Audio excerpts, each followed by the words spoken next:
Now, let's do some other stories. Now, Ghana's Food and Drugs Authority says dexamethasone, a steroid drug that British medical scientists have hailed as a breakthrough in the fight against coronavirus, should be used with caution and not abused. The Food and Drugs Authority, in a statement, said dexamethasone is a corticosteroid medicine that can be only prescribed by a licensed medical practitioner for specific indications, warning that the drug has some serious side effects.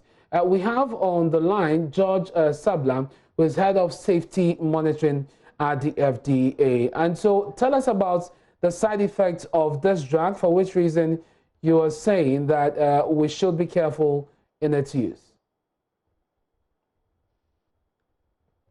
Well, we seem not to have George Sabla on the line. We'll raise him and we'll bring you some more education on this drug, because already we understand that people are moving to the pharmacy shops to get them for personal use, but we are told that it's not safe. Let's do some politics. We'll return to this shortly. Former President John Mahama has described government's handling of the country's COVID-19 cases as chaotic. According to him, the astronomical increase in the country's cases is a reflection of how government has tackled the pandemic. Addressing Ghanaians in an address live on Facebook, the former president noted the government has been very inefficient, adding government's failure to listen to the advice from stakeholders is a cause for concern and also accounting for the surge in the numbers.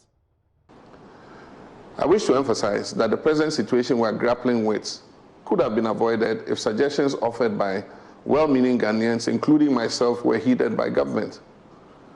The Akufo-Addo administration refused to listen to calls to include assembly members and traditional leaders in public education about the disease, in distribution of COVID relief items, and in contact tracing and surveillance. The result has been the disorderly and chaotic distribution of food that caused the lifting of the lockdown. Public education has also been abysmal, and understanding of the transmission of the virus is low. Messages in our major local languages are very few or non-existent in many cases. This is reflected in the total absence of physical distancing in our public places, such as our markets and transport terminals. Involvement of traditional rulers in guiding surveillance and contact tracing would have delivered positive outcomes because they know their communities well. The consequence of government's decisions born out of short-term political considerations instead of the science of the pandemic has been the rising number of COVID-19 infections and the resultant deaths we're seeing today. From 2 confirmed cases on March 12th, that rose quickly to 8,548 on 1st June. Today, 17 days later, we have 12,590 confirmed cases and 66 deaths. Reports that isolation and treatment centers are full make the situation all the more dire. While government keeps priding itself with success in testing and has attributed the high rate of infection to the increasing number of tests being conducted, many have expressed skepticism about the accuracy of government's COVID statistics and gone as far as accusing the authorities of massaging the figures. It is recommended by international health experts that as countries start to ease restrictions, it is necessary to expand testing in order to understand the trajectory of the virus.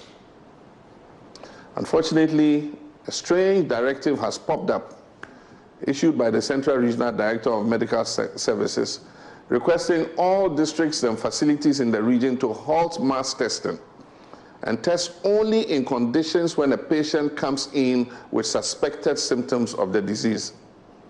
This has been interpreted by many as an attempt by government to restrict testing in order to show a slower rate of infection. We all have a part to play, all of us, towards ensuring that we protect ourselves and our family and our colleagues from infection. But it is the responsibility of government more than any other to ensure that our management of the COVID virus is transparent, is people-centered, and is based on the best scientific advice and practice. My brothers and sisters, health is a human right. The outbreak of coronavirus has shown that a strong healthcare system is vital for any country